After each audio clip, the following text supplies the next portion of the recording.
हाँ, D block element का काफी सारा मटेरियल अपन पढ़ चुके थे, कुछ बचा कुछ होगा तो बाद में देख लेंगे, ठीक है। जो मेन मेजर पार्ट था हमारा कंप्लीट हो गया। अब हम चर्चा करने वाले हैं पीरियोडिक टेबल के अंदर एफ ब्लॉक एलिमेंट।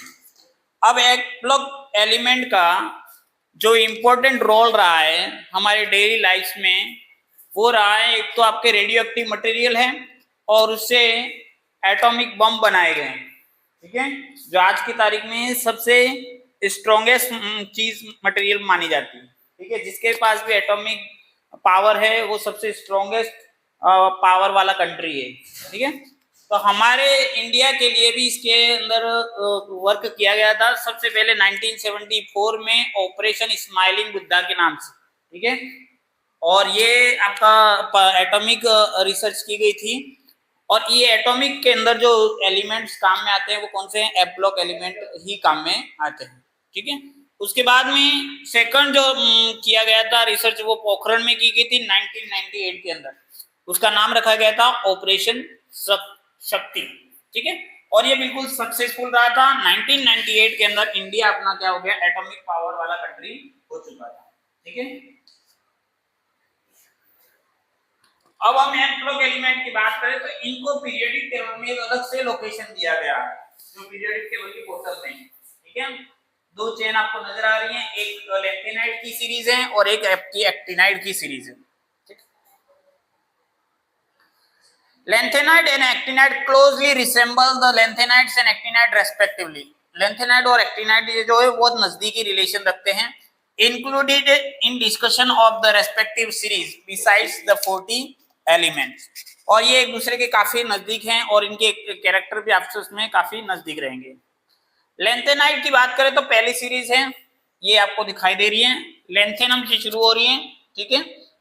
वैसे लैंथेनम जो है वो आपका 5D सीरीज का मेंबर है। यहाँ पे सीरियम से आपकी ये मानी जाती है। इसके अंदर हम क्या डिस्कस करने वाले हैं? तो इसका इलेक्ट्रॉनिक कॉन्फ़िगरेशन, इसका atomic and ionic size, oxidation state, physical property, chemical property और इस प्रॉपर्टी के यूजेस, ठीक है। अब सबसे पहले इनके कॉन्फ़िगरेशन की बात करें तो एक जनरल कॉन्फ़िगरेशन सभी एलिमेंट के लिए ले लेते हैं। तो इनका कॉन्फ़िगरेशन रहता है 4f1 to 14 की रेंज में रहेगा। 1 से लेकर के 14 तक के एलिमेंट्स एफ ब्लॉक में भरे जाते हैं, ठीक है। उसके बाद 5D रहेगा, डी के अंदर 0 से 1 तक के इलेक्ट्रॉन भरे जाएंगे, 0 से 1 तक की रेंज रहेगी। लास्ट में जो आउटर रहेगा 6s2 रहेगा, ठीक है। यहाँ पे 4f में ही इलेक्ट्रॉन भरे जा रहे हैं एफ ब्लॉक के एलिमेंट के, ठीक है, क्योंकि इसलिए वो 1 to 14 के अंदर रहेगा। बाकी तो बाहर वाले तो ऑलरेडी भरे हुए रहते हैं और कभी कभी एक आध ऊपर नीचे होता है, ठीक है। ये D1 केवल 3 एलिमेंट के आपको अंदर दिखने को मिलेगा, सीरियम, गैडोलिनियम और ल्यूशियम के अंदर। 3 के अंदर आपको वो चीज निकलने को मिलेगी D1 में। बाकी सब में D0 रहेगा ऑल अदर एलिमेंट्स में। 14 में से 3 माइनस कर दो, 11 के अंदर तो आपको D0 मिलेगा और 3 के अंदर आपको क्या मिलेगा? D1 का कॉन्फ़िगरेशन मिलेगा, ठीक। 6s2 सब में रहेगा। अब हम ये कॉन्फ़िगरेशन के ऊपर एक नजर लगा देते हैं। यहाँ 57 लैंथेनम, देखो इस लैंथेनम को डी ब्लॉक के अंदर कंसीडर किया गया 5D1 6s2। ये एफ ब्लॉक का कोई भी इलेक्ट्रॉन इसके अंदर नहीं जा रहा। तो शुरुआत आपकी कहां से हो रही है? 58 से। पहला आपका F1 में सीरियम के अंदर गया और यहाँ पर आपको 5D1 भी देखने को मिल रहा है और 6s2। उसके बाद में सीधा आपको D1 देखने को मिलेगा दूसरा हाफ फिल्ड कॉन्फ़िगरेशन के ऊपर, ठीक है। और थर्ड आपका मिलेगा आपको फुल फिल कॉन्फ़िगरेशन के ऊपर। बाकी सब जगह F ही इलेक्ट्रॉन रहेंगे और S रहेंगे। सीरीज F1 3 4 5 6 7 7 7 दो बार क्यों आ रहा है? क्योंकि हाफ फील्ड वाला कॉन्फ़िगरेशन थोड़ा ज्यादा स्टेबल होता है। उसके बाद 14 में भी देखो 14 दो बार आ रहा है। वो पड़ोसी वाले से जो आपका ऑर्बिटल है उससे थोड़ा सा क्या कर देता है? साठ गांठ कर लेता है और वो जो 6 वाला है वो 7 बन जाता है, ठीक है। आउटर वाले से कुछ सेटल कर लेता है। यहाँ पे भी 13 वाला है वो क्या कर लेता है? बाहर वाले से डील करके 14 में कन्वर्ट हो जाता है, ठीक है। तो आपको 3 लोकेशन के ऊपर D1 देखने को मिला, एक हाफ फील्ड पे, एक 0 पे और एक फुल फील्ड पे, ठीक है। अदरवाइज कहीं पे भी आपको डी में नहीं रहेगा। 14 में से 11 के अंदर डी 0 है। लेंथेनाइड लेफ्ट टू राइट जाने पर इनकी क्या स्थिति बनती है, यहाँ लेफ्ट टू राइट जाना है आपको, ठीक है, सीरीज में। तो due to lanthanide contraction overall decrease in atomic and ionic radii, इधर से इधर जाओगे साइज क्या होगा, रिड्यूस होगा, छोटा होगा। उसका कारण क्या है कि लेंथेनाइड के इलेक्ट्रॉन जो है इनर ऑर्बिटल के अंदर आ रहे हैं। कहाँ आ रहे हैं? अब वो बाहर वाला ऑर्बिटल बढ़ा नहीं रहे, एक भी कक्षक या एक भी ऑर्बिट बढ़ नहीं रहा है, ठीक है। जब ऑर्बिट नहीं बढ़ेगा तो साइज भी नहीं बढ़ेगा। दूसरी बात, न्यूक्लियर जो शील्डिंग इफेक्ट था, शील्डिंग इफेक्ट पुअर है, मतलब 0 के बराबर है, क्योंकि वो बाहर वाले को धक्का मार ही नहीं रहा इलेक्ट्रॉन के साथ, ठीक है। और न्यूक्लियर का जो पावर है वो पावरफुल है, क्योंकि इलेक्ट्रॉन 14 तो आए और उसी अनुपात में प्रोटॉन भी 14 है, लेकिन वो 14 तो वर्किंग है, क्योंकि उनका तो काम बढ़िया से हो रहा है। वो जो 14 शील्डिंग इफेक्ट देना था वो नहीं दे पाए, वो जो 14 इलेक्ट्रॉन को शील्डिंग इफेक्ट देना था वो नहीं दे पाए। तो ओवरऑल डोमिनेंट कौन हो गया? Nuclear charge. न्यूक्लियर चार्ज जब फुल डोमिनेंट है तो वो अच्छी सी ग्रिपिंग बना के रखेगा, तो साइज को क्या करेगा? रिड्यूस करेगा, ठीक है। जैसे जैसे इलेक्ट्रॉन बढ़ते जाएंगे न्यूक्लियर पावर बढ़ता जाएगा और साइज क्या हो जाएगा? कम, छोटा हो जाएगा। यहां पर आपको साइज में लगातार कमी देखने को मिल रही है, केवल एक जगह पे आपको एक्सेप्शनल दिखने को मिला है, पीक उठा है, और वो कॉन्फ़िगरेशन आपका कौन सा है? हाफ फील्ड, ठीक है। अचानक से उसने जंप लगाई, बाकी वो साइज धीरे धीरे छोटा ही होता जा रहा है। उसी प्रकार से अगर उनके आयंस की बात करो तो आयंस ज्यादातर उनके +3 के आयंस होते हैं, और आयंस की बात करो तो वो भी लगातार डिक्रीज फॉर्म में जा रहे हैं, ठीक है। आयंस यहाँ पे +2 वाले भी कुछ एक हैं और +4 वाले भी हैं, ठीक है। नॉर्मली कौन से हैं? +3 वाले ज्यादातर है। आयनिक के अंदर कंसिस्टेंसी देखने को मिल रही है, कहीं पर भी एक्सेप्शन नहीं है, लेकिन एटॉमिक के अंदर एक एक्सेप्शनल है। कहां पे? हाफ फील्ड पे। अब शील्डिंग इफेक्ट की बात करो तो शील्डिंग इफेक्ट जैसे जैसे S, P, D, F में जाते हो शील्डिंग इफेक्ट पुअर होता जाता है, कमजोर होता जाता है, ठीक है। उसका कारण क्या है कि आप देखो इलेक्ट्रॉन डेंसिटी इक्वल डिस्ट्रीब्यूट है S के अंदर, ठीक है। इसके अंदर नोड्स बढ़ेंगे, नोड्स मतलब वो जगह होती है जहां पे इलेक्ट्रॉन के पाए जाने की संभावना 0 होती है। तो 1 इलेक्ट्रॉन डेंसिटी फॉल टू 0, या 1 रीजन, एक रीजन होता है जहां पे इलेक्ट्रॉन के पाए जाने की संभावना 0। यहाँ पे 2 रीजन ऐसे होंगे जहां पे इलेक्ट्रॉन के पाए जाने की संभावना 0, और यहाँ पे 3 रीजन ऐसे होंगे जहां पे इलेक्ट्रॉन के पाए जाने की संभावना कम। तो जैसे जैसे हम S, P, D, F में जाते हैं शील्डिंग इफेक्ट पुअर होता जाता है, क्योंकि इलेक्ट्रॉन कुछ लिमिटेड लोकेशन पर है, लेकिन S ब्लॉक में इलेक्ट्रॉन हर जगह है, क्योंकि उसका स्फीयर है और उसमें कोई भी ऐसी जगह नहीं है जहां पे इलेक्ट्रॉन नहीं पाया जा सकता। सब जगह पे क्या कर सकता है? वो मूवमेंट कर सकता है, इसलिए वो धक्का मुक्की कहीं से भी कर देगा, ठीक है। इनके पास में एक लिमिटेड ऑप्शन है, वहीं पर जाकर के धक्का मुक्की कर सकते। धक्का मुक्की करेंगे क्या वो? तो इलेक्ट्रॉन को दूर ले जाएंगे, भगाएंगे, भाग इधर से। तो इलेक्ट्रॉन दूर भागेगा तो क्या होगा? साइज बढ़ेगा, और ये साइज बढ़ना और ये इलेक्ट्रॉन को दूर भगाना वही क्या कहलाता है? Shielding effect.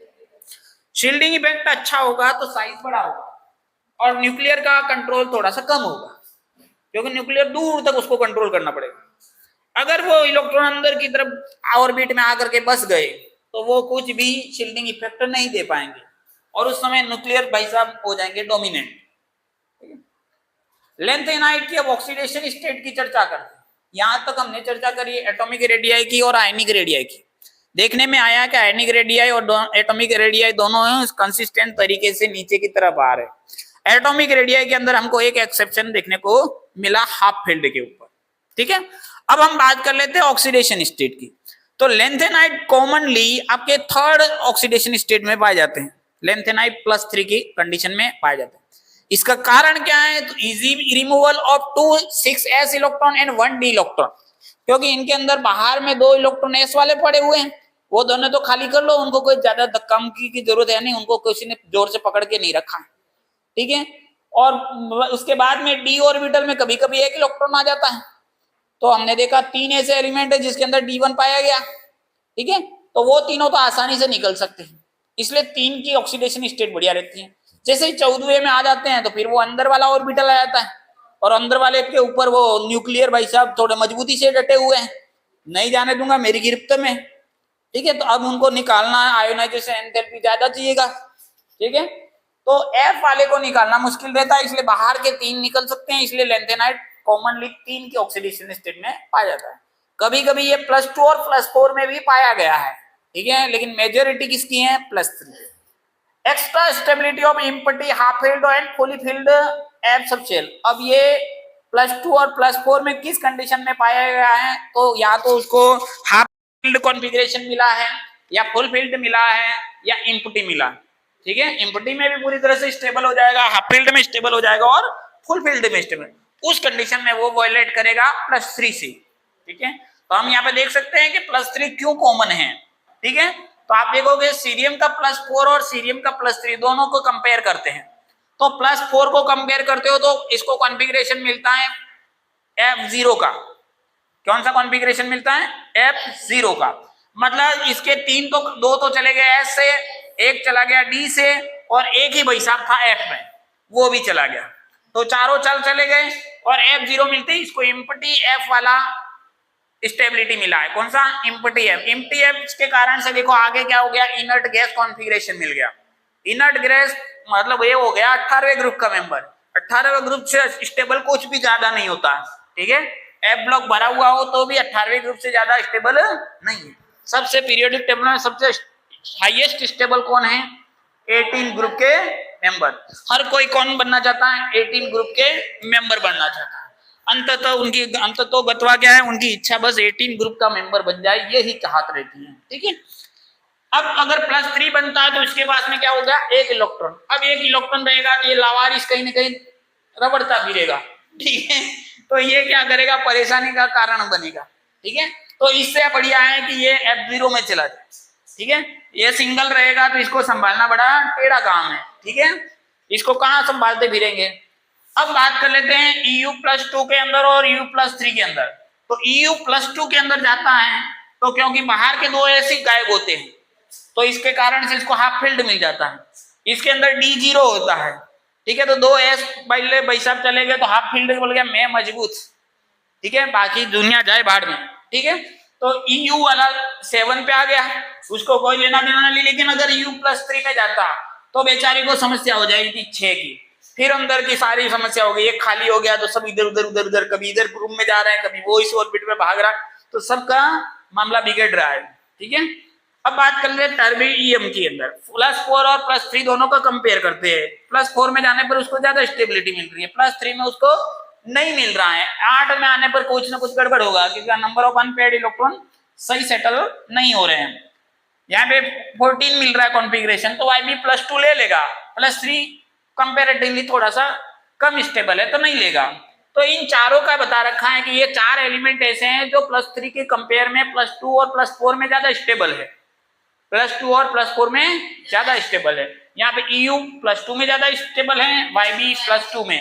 ये दोनों भाई साहब +4 में ज्यादा स्टेबल है। किसकी कंपेयर में, +3 के। कॉमनली ऑक्सीडेशन स्टेट कौन सी है, +3। पूरे लेंथेनाइट के लिए अगर एक ऑक्सीडेशन स्टेट की बात की जाए तो +3 है। लेकिन इन 4 भाई साहबों ने अपने अलग ही माहौल बना रखा है। 2 +4 में जा रहे हैं और 2 +2 में जा रहे हैं, और इनके दोनों के पीछे लॉजिक क्या है, हाफ फील्ड, फुल फील्ड और एम्प्टी। ठीक है, अब बात कर लेते हैं ये जो एलिमेंट हैं वो दिखते कैसे हैं। ठीक है, हमने मेटल देखे हैं, बढ़िया बढ़िया लगते हैं, सोना, चांदी, तांबा, प्लेटिनम देखा है, सब देखे हो ना। प्लेटिनम देखा ना, नहीं देखा प्लेटिनम? प्लेटिनम देखा, रियल प्लेटिनम। सबसे महंगा जो एलिमेंट होता है वो क्या है, प्लेटिनम। सोने से भी महंगा होता है प्लेटिनम। ठीक है, अपने इधर वाले सुनार वगैरह नहीं रखते प्लेटिनम के। ठीक है, बहुत रेयरली मिलता है। हम इस मेटल की बात करें तो ये मेटल कुछ इस तरह से दिखाई देते हैं, मेटेलिक आपका क्या होगा, लस्टर होगा। ठीक है, लेकिन ये थोड़ी देर बाद में क्या हो जाएंगे, फेड हो जाएंगे। ठीक है, तो समैरियम मेटल कुछ इस तरह से दिखता है। Lanthanides are silvery white soft होते हैं, सिल्वर टाइप के और थोड़े से व्हाइट सॉफ्ट होते हैं। And tarnish rapidly in air, और थोड़ी देर बाद में क्या हो जाते हैं, आपके फेड हो जाएंगे, टार्निश हो जाएगा, उनका कलर चेंज हो जाएगा। ये समेरेनियम स्टील हार्ड, इसके अंदर स्टील मजबूत टाइप का स्टील बन रहा है इसके अंदर, ठीक है। The hardness increases with increasing atomic number, samarium being steel hard, samarium steel को क्या बना रहा है, हार्ड बना रहा है। अब इनके बात करेंगे मेल्टिंग पॉइंट की, ठीक है। मेल्टिंग पॉइंट वो चीज होती है जहां पे उसको पिघला दिया जाता है, ठीक है। पिघलाना मेल्टिंग पॉइंट है। जैसे हड्डियों को भी पिघलाया जाता है, पिघलाया जाता है, तो हड्डियों से भी ज्यादा स्ट्रॉन्ग है ये, ठीक है।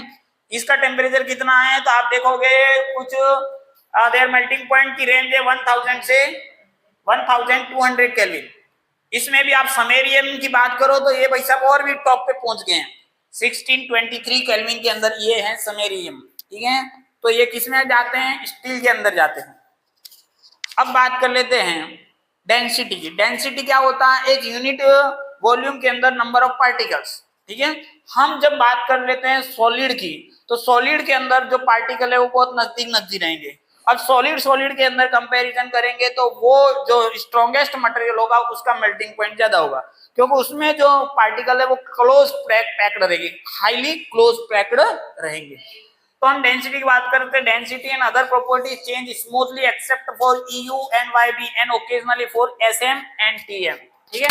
तो डेंसिटी आप देख रहे हो धीरे धीरे बढ़ रहा है, जैसे जैसे एटॉमिक नंबर बढ़ रहा है, जो नंबर ऑफ पार्टिकल्स हैं वो क्लोजली पैक होते जा रहे हैं, और आपका मेल्टिंग पॉइंट भी क्या है, बढ़ता जा रहा है। जैसे जैसे जितना टाइटली क्लोज पैक होगा उतना ही मेल्टिंग पॉइंट भी बढ़ेगा। 2-3 जगह पे एक्सेप्शनल है, वो हमारे ध्यान में रखने के हैं, ठीक है।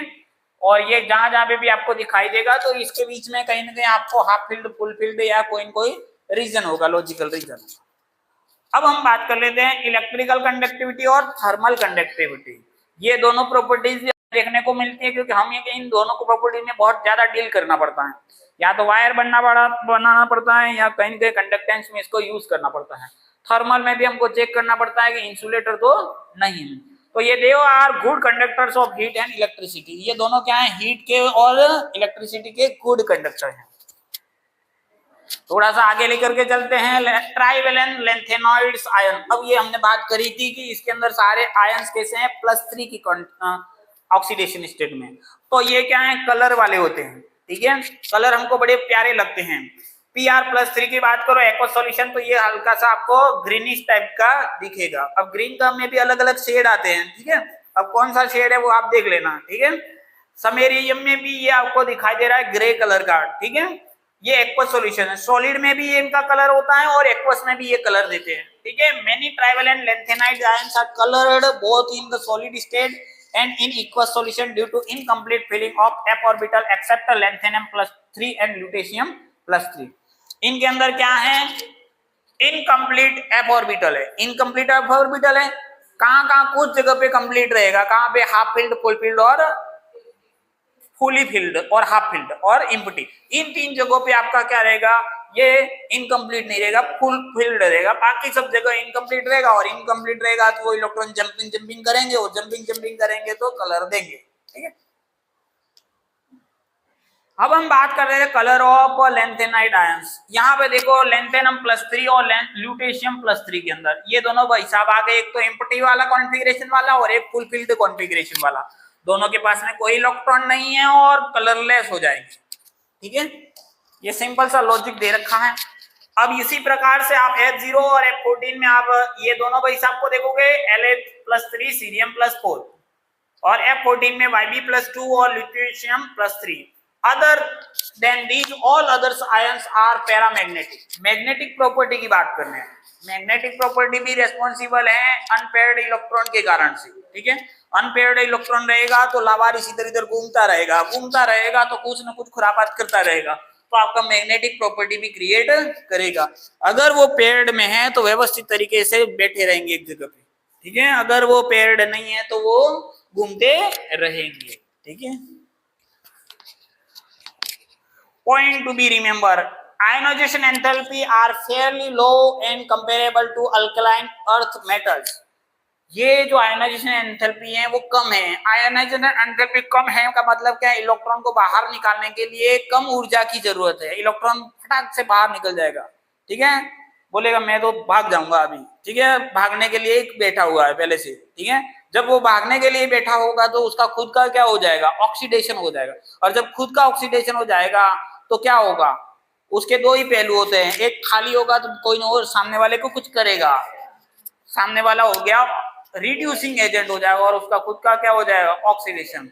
तो दो पहलू होते हैं, एक जब वो जमा हुआ रहता है, स्टेबल रहता है तो कुछ नहीं देता है, लेकिन अगर वो रिएक्टिव हो गया तो दो चीजें होती हैं, एक तो खुद का ऑक्सीडेशन करेगा और सामने वाले का क्या करेगा, रिड्यूसिंग करेगा, कुछ ना कुछ करेगा। अगर वो न्यूट्रल है तो कुछ नहीं करेगा, अगर कुछ हुआ उसको ऊपर नीचे हो गया, जैसे इनर्ट 18वां ग्रुप को छोड़ा उसने, 18वां ग्रुप को छोड़ते ही उसके अंदर कुछ ना कुछ आएगा, या तो ऑक्सीडाइजिंग होगा या रिड्यूसिंग होगा, ठीक है, उसके खुद का भी कुछ ना कुछ होगा, ठीक है, और दो प्रॉपर्टी साथ में ही चलेंगी, ठीक है। lanthanum +3 गैलेडोनियम +3 और lutetium have abnormally low third ionization enthalpy value, ये तीनों भाई साहब कम है, एक्स्ट्रा स्टेबिलिटी ऑफ 0, 7 और 14। क्लियर बात, गाड़ी थोड़ी तेज तो नहीं चल रही है ना, समझ में आ रहा है, सिंपल है तो मैं थोड़ा सा तेज चल रहा हूँ, ठीक है।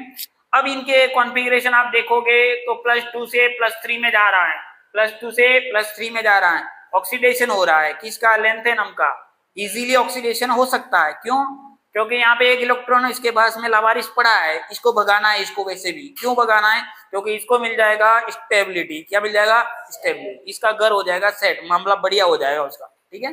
ये एक अकेला परेशान कर रहा था, इसको लात मार करके भगा देगा ये, ठीक है। और ये बन गया +3, ऑक्सीडेशन इजीली हो रहा है किसका, उसका खुद का, तो ये सामने वाले के लिए क्या काम व्यवहार करेगा, रिड्यूसिंग एजेंट बन जाएगा, क्या बन जाएगा, रिड्यूसिंग एजेंट, ठीक है, बढ़िया वाला रिड्यूसिंग एजेंट। तो good reducing agent due to low ionisation valency, ये भाई साहब भी बढ़िया वाले रिड्यूसिंग एजेंट, सेम भाई साहब ये वाले भी बढ़िया वाले रिड्यूसिंग एजेंट बन जाएंगे। जब ये रिड्यूसिंग एजेंट बनेंगे तो उनका खुद का क्या होगा, ऑक्सीडेशन, बिल्कुल। अब इनके बात करो E0, मतलब ये कौन सा हो गया आपका, reduction potential, standard reduction potential की बात करें हम, इधर से लेकर के उधर तक जाना है आपको, लैंथेनम +3 से लैंथेनम न्यूट्रल हो गया, तो इसका जो आपका पोटेंशियल कितना आ रहा है, -2.2, -2.2 का मतलब उसका खुद का क्या हो जाएगा, ऑक्सीडेशन, अगर प्लस होता तो खुद का रिड्यूशन हो जाता, रिडक्शन होता, अभी खुद का क्या होगा, ऑक्सीडेशन, मतलब ये बन क्या जाएंगे, स्ट्रांग रिड्यूसिंग, ये एजेंट क्या बनेंगे, रिड्यूसिंग, और वो भी कौन से वाले, स्ट्रांग वाले। कल कंफ्यूज हो रहे थे थोड़ा सा ऑक्सीडेशन रिडक्शन में, आज बढ़िया मामला जम रहा है तुम्हारा, ठीक है। Chemical property, the earlier member of the series are quite reactive, इसके स्टार्टिंग वाले जो मेंबर है वो क्या है, बहुत ज्यादा रिएक्टिव है, लाइक कैल्शियम, कैल्शियम आप जानते हो, अल्कलाइन अर्थ मेटल के अंदर कैल्शियम, सोडियम वगैरह वो क्या है, बहुत हाईली रिएक्टिव होते हैं। However, increasing atomic number, they behave like aluminium, जैसे जैसे नंबर बढ़ता जाएगा वो एल्यूमिनियम की तरह व्यवहार करेंगे, ठीक है। Typically from compound which are ionic and trivalent, ये जो कंपाउंड रहेंगे +3 में बनेंगे ज्यादातर, ठीक है।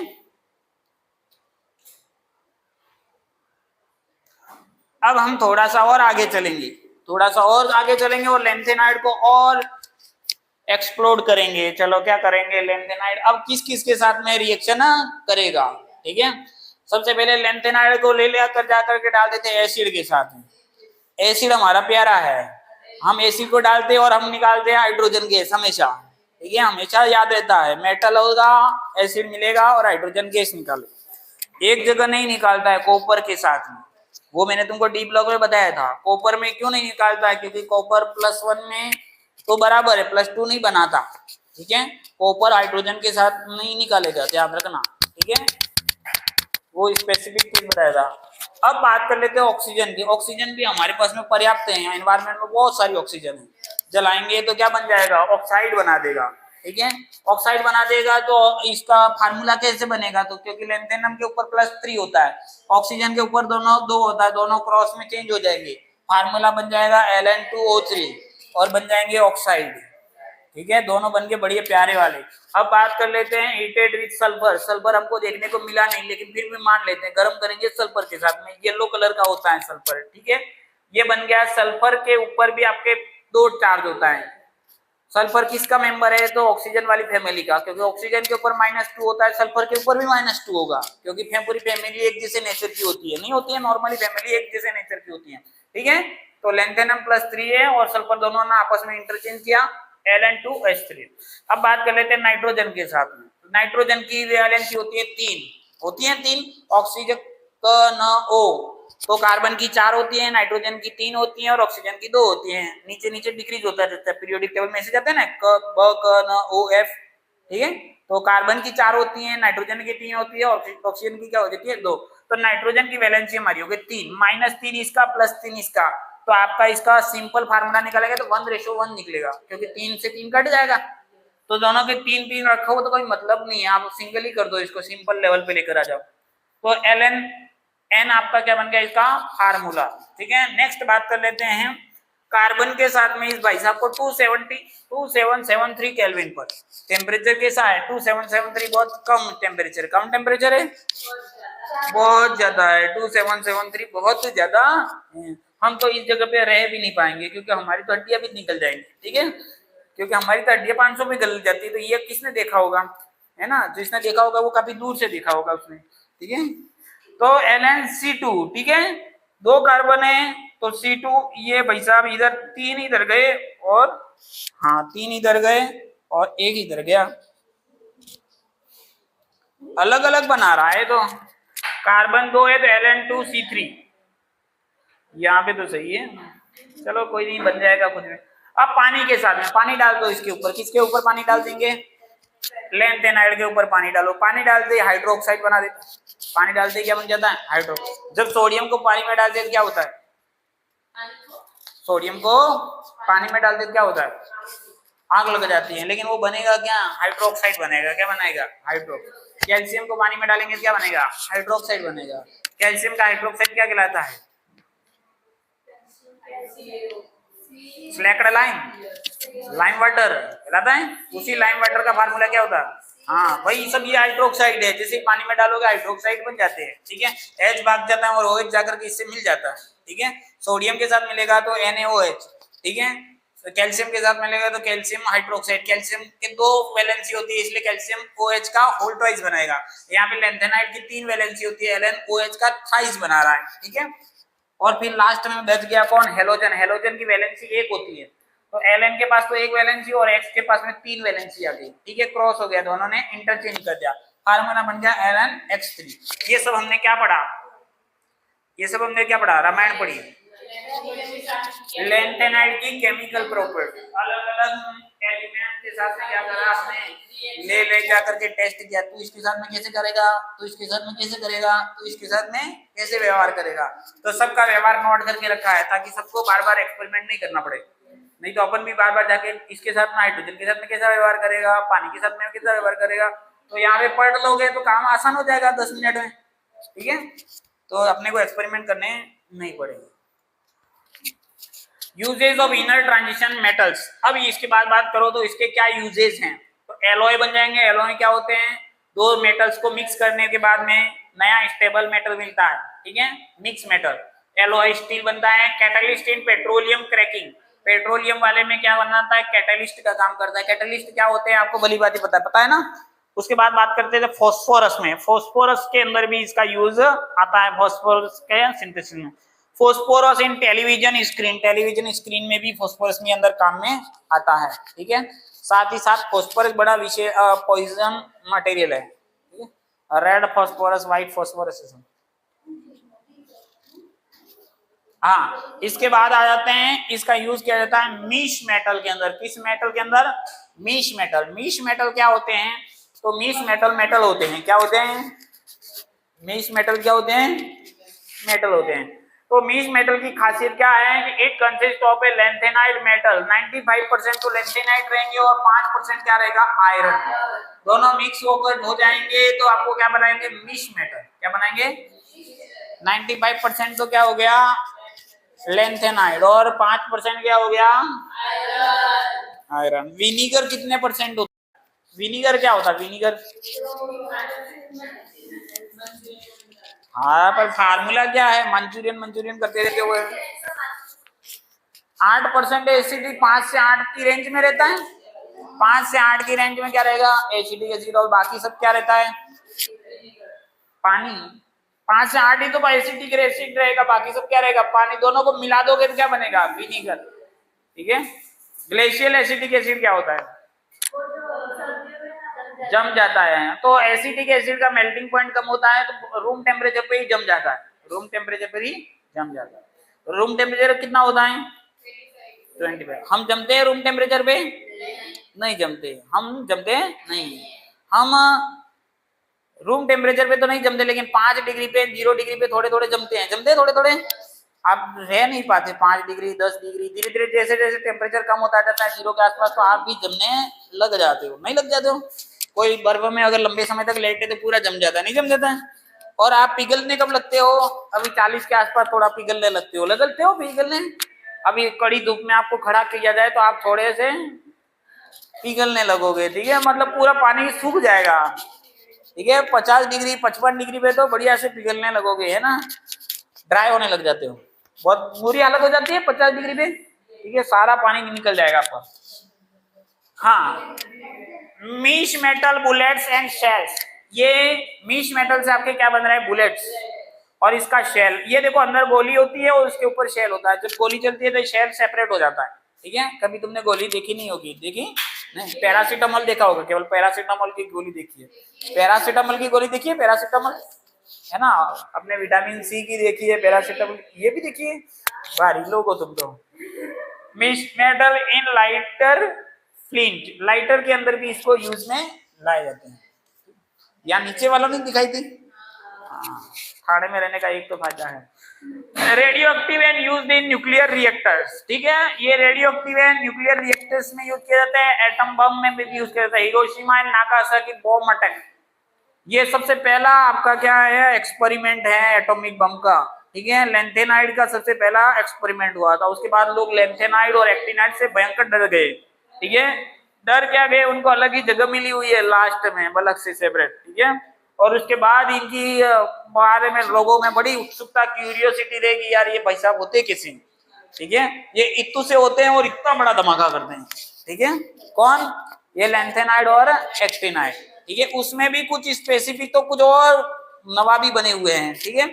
तो ये पहला हिरोशिमा और नागासाकी में अटैक हुआ था, तो आज तक वहां पर घास फूस नहीं उग रही है, आज भी वहां पे लोगों में विकृतियां आ रही हैं, म्यूटेशन हो गया, डीएनए के अंदर म्यूटेशन हो गया है, किसी के आंख में प्रॉब्लम आ रही है तो किसी के पैर में पैरालाइसिस हो रहा है, आज भी हो रहा है, ठीक है।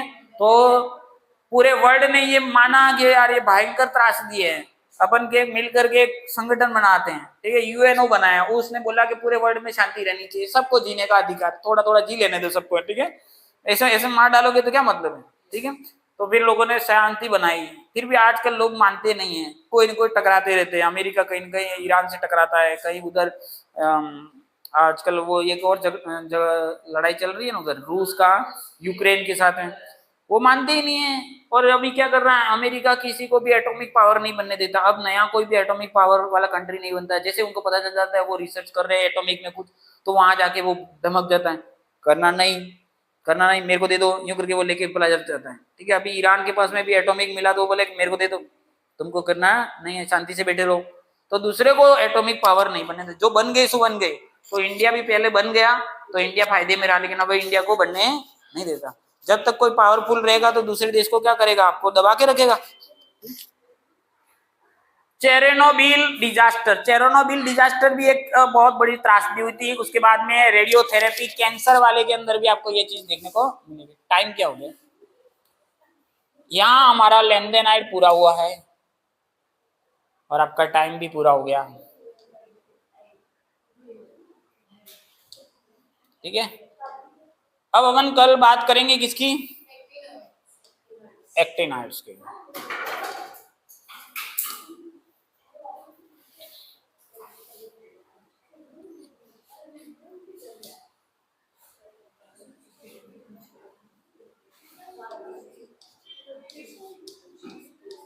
इसको सॉल्व कैसे करते हैं, एल एन ए और बी को,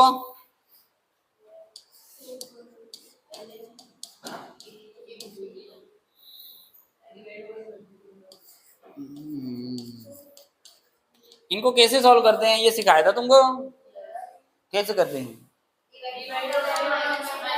L N A minus L N B, सही है, ये नेचुरल लॉग है। इसको कैसे कहें? A plus L N B, L N A, N कहाँ गया? आगे आ जाएगा, बहुत बढ़िया, ठीक है। और इसको भी कन्वर्ट करना हो तो लॉग, और यहाँ पे आपका बेस 10 बनेगा। बढ़िया हो गया, होशियार हो। चलो थोड़ा सा ब्रेक ले लो। हाँ